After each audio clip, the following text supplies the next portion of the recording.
So yun na nga guys, ga-unbox na naman tayo. Wala nang intro. Actually ito na yung pinaka-intro ko. So happy Sunday sa inyo kung ayos ang linggo nyo. Right now, i-unbox natin tong bagong gadget ko nga pala. Sensya na kayo sa mata ko kasi kung makapansin nyo, medyo kirat yung kaliwa ko. Tapos yung kanan, sakto lang. Na re-injury na naman kasi ako nung kahapon ng hapon. So yung recurrent eye injury ko is nasugatan na naman dahil sa dry eyes. Hindi ko pa kaya paggamot ngayon kasi walang panahon, kasi minimum of 2 weeks yung kailangan sa recovery. So wala na ako leaves kasi nagamit ko na lahat nung nagkasakit ako. Onset pa lang ng injury, so hindi ako maka-leave na yun. And kung walang leave, hindi ko pwede mag-absent. Mahirap naman wala kasweldohin. So pass muna tayo, taste lang. So yun, nakikita nyo, segue lang ako konti. Nakita nyo, namumula yung mata ko. Oh my god, ang laki ng difference sa kanan, which is buhay na buhay. Ito, gihirap. So yun, ito yung item natin ngayon is which is yung TNW 830. Yung, see? Face record pala yung camera ko. So yun na nga, ito yung mic niya, naka-wireless mode, and then naka-noise cancelling. Ayun yung tsura niya. Ito yung isa pang mic na kasama. Ganda niya. Kung maalala niyo yung Reworal ko, pasok, overlay. In-unbox ko siya nung mga nakaraang buwan. Siguro wala pa isang taon. Hindi ko na maalala kung magkano yung kuha ko. Pero kung may pa-flash ko yun dyan sa screen kung magkano, ilalagay ko rin. So yun na nga, parang onset pa lang nun nung unboxing ko, may problema na isang piece ng headset niya. So hindi maayos, madaling malobat hanggang sa hindi na magamit. And then isa na lang yung nagagamit. Pag ginamit ko naman, may limit din, siguro mga 5 to 10 minutes lang or less. Tapos pag nag-noise cancellation ka na level 1, patay agad. Sayang, tatlo pa naman yung level ng noise cancellation niya. Well, ito, yung gamit ko nga si TNW, isang level lang, pero mayroon siyang special function na reverberation. So, parang nasa video ko nag-e-echo yung salita mo. So, anyway, ito na nga, si TNW 830, wireless lapel natin. May kasamang extra na microphone sa case. Sabi dito is may 14 grams lang siya, and then 20 hours recording time per piece. Ito. So, not sure pero yun yung claim ni seller and then pag ginamit mo, isama mo yung lifetime ng cradle, yung kasamang battery, total of 20 hours daw. And then yung charge time yata nung mismong gadget, not sure kasi hindi rin tinanggit. Hindi ko alam po ito yung tinutukoy niya o ito. So parang 1.5 hours, so 1 hour and 30 minutes. And then may distance na 40 meters. And ano pang nakalagay dito kay item, may ano daw siya, parang omnidirectional 360 degrees na nakukuha niya yung salita mo or yung sound. And then may noise cancellation din. Yung cradle niya is may 600 mAh na battery, and again may LED indicator ito. Ito ko na lang sa inyo sa unboxing mamaya. And then may magnetic design din. So ang parang kilohertz niya is 48 kilohertz in 24-bit mode format. And yun nga, may one-click noise reduction, double-click para sa reverberation. I think double-click. It's either double-click or triple-click kasi merong isang function pa yung parang pag double-click mo is mag-mute siya. So, try na lang din natin mamaya. Pwede daw siya sa PC, sa Android, sa iOS. So, kung mag-iOS ka, kasi kasama na OTG nito or parang i-connect mo or receiver na ilalagay mo sa phone mo is naka-USB Type-C. So kung mag-iOS ka, gaya ng mga napanood ko ibang unboxers, bibili ka pa ng dedicated na converter na OTG from Type-C to Lightning, and then saka mo lang siya magagamit. Maraming function to. Actually, na-try ko na, pero again, proceed muna tayo sa unboxing tayo bago tayo magpunta doon. Hey guys, tara, palatan na natin to habang naka-break pa ako. So yun nga, balatan na natin ang item bago pa tayo tawagin ng trabaho. Ba itsura na to?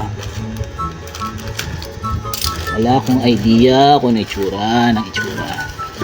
Ay wow, okay ang packaging merong manipis na layer ng bitin pa, manipis na layer ng tawag dito, bubble wrap, Lagi ko na lang nakakalimutan yung bubble wrap na yan. So yun na nga. Pahabol pa. Tabi dyan. Mga pandikit. Yun. Mukhang promising ang datingan ah. Mukhang promising. So, this na. So, ito siya. So, ayan na siya. Okay. Wireless 10WA30. Ito yung nasa gilid ng box. Sabi dyan, clear timbre. High sensitive. Widely compatible. Plug and play. 60 meters ang reception. Precise radio. Okay, and then sa likod, sabi dito ay ganun din. Kung ano lang yung nakalagay din sa itaas. Wireless lavalier, wireless microphone. So ito yung tsura nya. Okay, so ito. Apparently may magnets yan. So pwede mong ilagay sa damit mo. Pwede mo rin i-clip. So sealed na sealed naman. Tara, buksan na natin siya. Meron pa siyang manipis na skin dito. So let's proceed sa unboxing. Yung kanina is unwrapping, so this time ito na ang unboxing. Ay, natin kung anong laman. Wow, ano ba to? Sus Mariosep, natanga ako dun So ganito pala pagbukas niya. Diba? Social. Okay, so yun yung contents. Ito yung cradle. Nandiyan na sa loob lahat ng kailangan natin. Ayan. And then, what's this? Yep. Padding. Ito yung cables. Buksan natin na mamaya. Instruction manual. And yun yung unboxing. So, moving on dito sa box na maliit. Ano kaya ito? So yun lang ang laman niya. A to C, eyeball, hello, and yung main event, which is yung mismo item, si TNW A30. So yung itsura niya, likod, type C, charging input, sa harap, side to side. Mukha siyang maliit na attache case, no? So tingnan natin, linisin ko muna. So yun na nga, hinilamusan ko lang ng alcohol to. So buksan na natin. Lala, kita niyo ba yan? So ito yung receiver. Ito yung dalawang transmitter. Nice. Maganda siya. And may magnet and charging pins sa loob para sa receiver. Si transmitter, si receiver ay walang anything sa loob. And itong sa kabila ganun din. So may pins. So guys, ito na nga tayo. Tanggalin na natin itong cover na to. Parang kaya nyo pa magpatanggal Okay, yun lang pala yun. Kala ko naman todong laki. Okay, so one down. And ito yung loob. So yung sa receiver, meron din siyang cover. Okay, tingnan natin yan. Ito yung receiver nya. Pulido naman ang gawa. And then type C. Nothing out of the ordinary. Tingnan natin, baka mahulog pa. And then sorry, hindi na pala nakita. So ito yung type C nya, charging if ever gusto nyo i-charge ng mano-mano. And then ito yung power button. Ito yung mic. Not sure kung ano to, baka LED indicator lang din. And then ito yung magnet. Ito yung isa sa mga nagustuhan ko sa kanya. Ang cute, diba? So may clip ka na, may magnet ka pa. So tingnan natin kung pag nilagay ko to, malamang iilaw na itong battery indicator na to. Yun, may charge. Ito na ba yan? 95%. So pag nalagay yung isa, which is technically nasa left yung umiilaw. Tanggalin natin yung isa. Ito hindi ko pa natatanggal yung balat niya. So ayun siya. Tanggalin na rin natin to. Satisfying. Same sila. Charging port ng Type-C. And yung power button.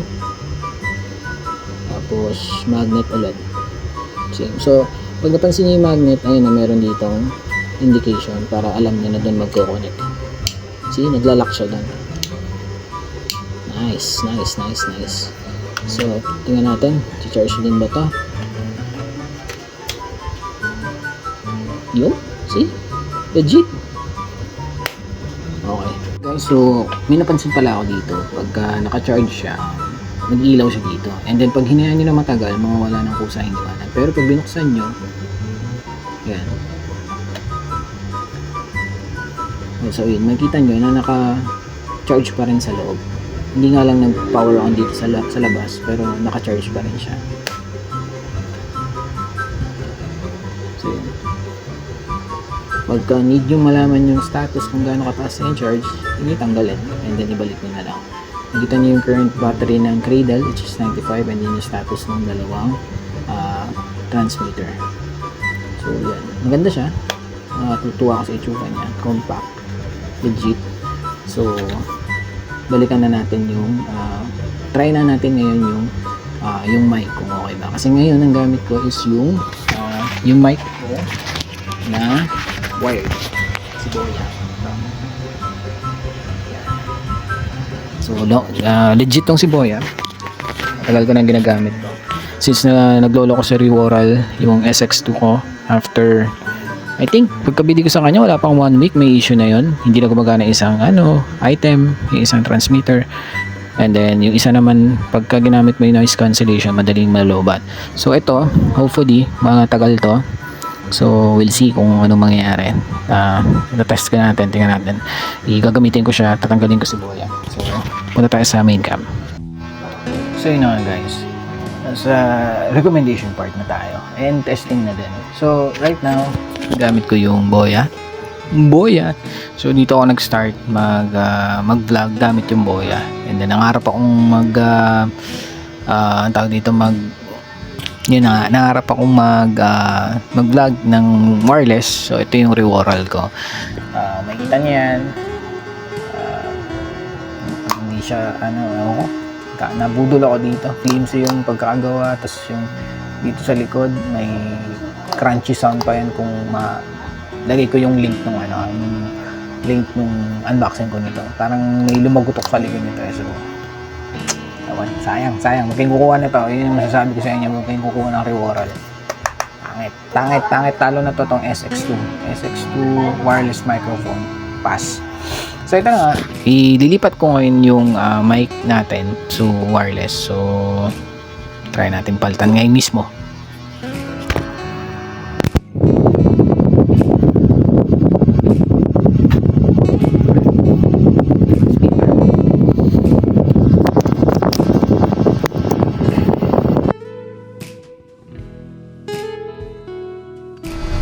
Yun o, nilaw agad. Naka plug and play mode siya. So pag hugot nyo dito sa Cradle, naka wireless mode agad. And hindi lang naka wireless mode. Pag naka-indicate yung red, yun na yung noise cancellation niya. So right now naka noise cancellation siya. Sa tingin nyo, okay ba? Malinaw ba yung sound? If nandito sa, di ba pag nagre-record ako, nandito naka-beacon. Usually ganun din pag naka-t-shirt na ako or pag naka-labas, magpa-vlog na naka-ubad doon. I mean, naka-shirts ako dito. Don't get me wrong. Kung magbablog ako nasa labas, naka-t-shirt, nakasabit siya dito. Okay ba yung sound? Okay ba? Good. Diba? So, try natin i-off yung noise cancellation para makita nyo. So, isang click lang. Okay, so nawala yung red light. So, ibig sabihin, wala na siyang noise cancellation. So, naririnig nyo ba yung ingay? Tatapat ko sa hangin, Ayan yung hangin ng fan. So ayan, naririnig nyo ba yung hangin? And then kapag nakalagay dito sa dibdib, tingnan nyo kung okay din. Kung mina ba siya o ano. So, test, mic check, mic test, testicles. So ayan, okay ba yan? So, babalik ko sa noise cancellation. Mukhang may nagbubombahan sa kabilang side. So, try natin. Okay, naka-noise cancellation na ulit. Ano masasabi nyo? Balik natin sa dibdib. kayang maghiliw. Okay ba? Okay? Good. So yun na nga, kinaganda nito is may magnet siya. So if makita nyo, may clip, pwede ilagay sa shirt. And then kung gusto nyo namang ilagay sa cup nyo, kung nakakap kayo, nakita ko lang dito sa review. Yan. Yan yung magnet sa loob, so nakaklip siya. Pwede rin sa shirt, nakaklip sa shirt. So kung ano man ang trip nyo, or kung may hood kayo, and then ganyan yung hood sa inyo, pwede mo ilagay dito, naka magnet or clip, ano man ang trip nyo. So, yun. Ano masasabi nyo? Okay ba? Try natin kung gagana yung isang mic, ha? Tatry kong gamitin ngayon mismo. So, right now, nandito ako sa isa. Di pa tayo sa kabila.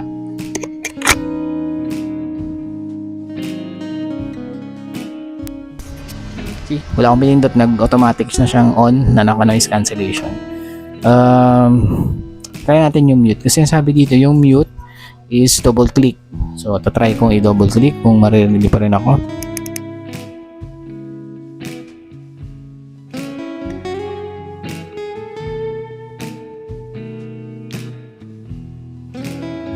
So, double click, mawawala yung mute. So, narinig niyo na ako.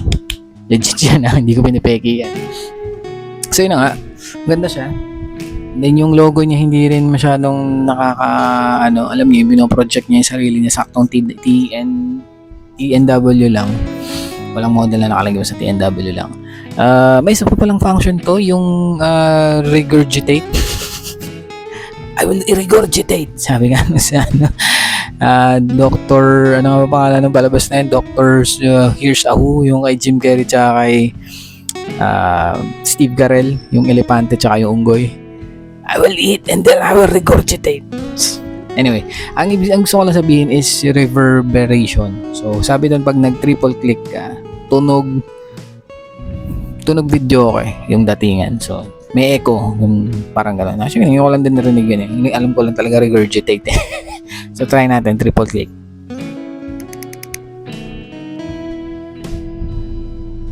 Okay. So, nakita niyo yung ewan ko kung narinig nyo na, pero dapat narinig nyo. So, nakita niyo yung blue light, breathing pattern siya. So, right now, sabihin na naka-on na yung reverberation mode. So, ayan, ano bang dating ko? Para pag nasa kuweba, or nasa CR, alam niyo yung nag-video ko sa CR, yung pag kumakanta ka tapos nag-shower ka, parang sarap kumanta sa CR. Siguro ganun yung mga pakaramdam ng mga kumakanta, nag-record, nakalagay yung mga nila, tapos may mic na ganun. Pero ang tunog talaga nun, tunog CR. Dami pang ginawang mga anik-anik sa studio. Anyway, joke lang yan. So, ano masasabi niyo? Okay ba? Kaya natin sa chest area pagka yung usual na usage nito. Basta ba? Alam niyo pa rin ba ako? Ang aking regurgitate. Yes? No? Okay ba? Test. Mic test. Testicles. Okay na? Goods. Okay na. So, ano masasabi niyo sa product na to? Wala akong masabi dito. Siguro hindi ko na lang nagagawa. Babalik muna ako sa normal. Okay. So, pag nakita niyo ulit yung blue nag-steady na ilaw na, back na siya sa normal. Wala na siya sa regurgitate mode. So, yun na nga. Ang hindi ko na lang siguro na-try dito is yung distance. Kasi ang claim niya is 40. Well, nakalagay dun sa images 40. And pag tinignan mo naman dun sa sulat, sa mga description mismo ng item, is nasa 80. Parang, seryoso, 80 meters. Parang malayo-layo na yun. Anyway, try ko maglagay ng conversion dyan para hindi na kayo mag-compute. So, ang plano kasi dapat talaga ngayong Sunday is pupunta kami ng mall, lalakad sa park. And then doon ko itatry ito habang naka-gimbal. And then tigisa kami ng mic. So magkakaalam ako naririnig ba. Itong salarin na to. Umatake kahapon. So mahirap lumabas. Masakit sa mata. Mahirap kumilos pag mata ang may tama sa'yo. Kahit na sabi nila sa mga matatandang kasabihan, kahit yung dulo ng daliri mo may sugat, buong katawan may apektado. So what more kung mata. So, okay kagaya sa akin. Okay, mapupuyat. Matulog guys. Pag naramdaman yung nagdadry na yung mata nyo, unahan nyo na. Patakan nyo na yun ng kahit na ano. Anyway, so yun na nga na-cancel. So, ang gagawin ko na lang is i-post ko na sa shorts. ililink ko na lang din basta ililink ko tong video na to ng unboxing and then yung shorts para kung ano yung makita nyo, mapabagong viewer man kayo or mga regular na subscribers. 400 plus na tayo. Ayun na nga, 400 plus ba? 300 plus, basta below 500. Malalaman nyo yung testing na dosing distance pagka nagawi kami sa park. So hindi na ako maglalagay ng ruler doon, basta makita nyo lang na malayo hanggang sa mawala siguro yung signal ng isa, doon kami titigil. So try namin yan, may inisip na akong magandang setup sinubukan namin yun, gumawa ako ng shorts noon sa Rehoran sa Palpak. Tinatakbo pa namin si Junakis namin doon sa kabilang side sa labas ng apartment. Yung pala hindi naman nagana kasi madali nga nag-off yung isa, hindi ko alam kung anong problema, hindi ko alam kung nabagsak ko ba siya nung unboxing ko pero yun, nga pala ito, not recommended na ibagsak nyo to, ingatan nyo mabuti. Actually lahat naman ng pieces ng technology na meron tayo, ingatan nyo pa rin na mabagsak. So kasi pag nabagsak yan tapos na mark as delivered mo, nayari ka. Ipopost ko na lang pala din yung price ng item na to, siguro dito or dun kung saan man dyan, yung pangalan ni seller, yung gaano katagal na deliver, and then kung magkano yung nakuha ko siya, tapos nasa details yung mga ibang description. So magbasa kayo ng details, wag na hindi nasisilaw ako dito sa liwanag ko. Alam mo nang tong liwanag na to, alam mo nang may dry ice pala pwede kong gawa ng video tong dry ice na to, baka may nakaka-experience kayo nito para lang malaman nyo kung anong pinagdadaanan namin. Actually hindi naman ganun karami may dry ice lang ako kilala may dry ice mo sa akin. Yung mga nakita ko sa online sa ibang bansa pa yung problema nila. So anyway, yun na nga. Anong recommend ko kung bibili ba kayo nito? Hindi ko pa pala napakita yung LED light nito. So pag nag-charge, ganito yung tsura niya. Yan.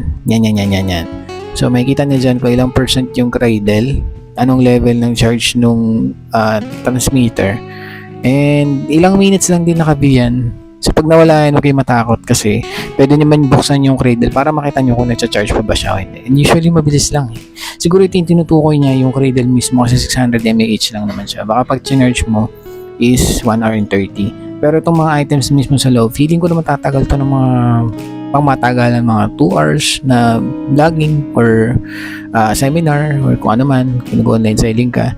And if ikaw lang naman mag-isa gagamit, pagpalitin mo lang, di ba? Habang nag-charge yung isa, gamitin mo yung isa. Pero kung dalawa kayo, pasensyahan. So, kailangan i-limit nyo yung meeting nyo or seminar nyo, kung ano man yan, or podcast nyo within 1 hour or less. Kasi hindi ko sure kung gaano katagal Pero, ilalagay ko yung description ni seller. Baka may makita tayong info doon. So, yun na nga. Ang cute niya. Mukha siya touchy case na maliit. No? Ang cute. Wow. Cute. Kita ba? Kailangan malapit yata sa mga ko para pag nag-face recog malinaw, hindi rin.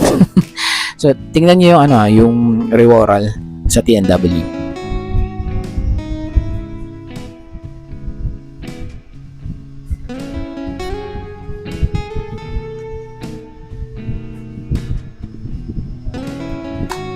Design pa lang panalo na to.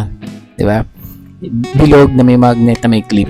So, may dalawang choices mo. Pwede kang mag-magnet and then clip, and then si Reworal naman, papansin, isa pa lang sira na. Ang cute pa naman, kaso daling masira. Mabili pa akong malawbat. Tapos itong charger niya, hindi mo alam kung ilang charge na ba yung nagagamit mo, so wala kang idea. Pero mabilis na naman siya mag-charge, siguro mga less than 1 hour full na. Doon pa lang, tabahan ka na Tapos ito yung piece niya na hindi na gumagana, kaya may gas-gas yan kasi identical sila. So nilagay ko siya ng gas-gas since hindi ko naman magagamit para maiwasan ko siya. Ang pangit. Tapos ito yung receiver, todong payat, parang malnourished, like dun sa receiver ng isa na mataba, na may ilaw pa, may label pa. Ito bakit ang label dito? Wala. Ako hindi, yun na nga. So ayun na, okay, bibili nito. Pabalikan ko yung video na Reworal, ililink ko din tong video na to para huwag nyo nang kuhanin to. Iwasan yan. And then ito na, dito tayo. Mura pa to sa lagay na to, parang nakuha ko siya ng 800. 1 year to pay 97 a month. Syempre more than 100 na yung bagsak nun. More than 800 na, but still hindi mo ramdam yung 97, diba? Pero mo, meron ka ng pang vlog na gamit. Dapat noon palang iuna ko na to So, yun. Ang haba na masyado ng video ko.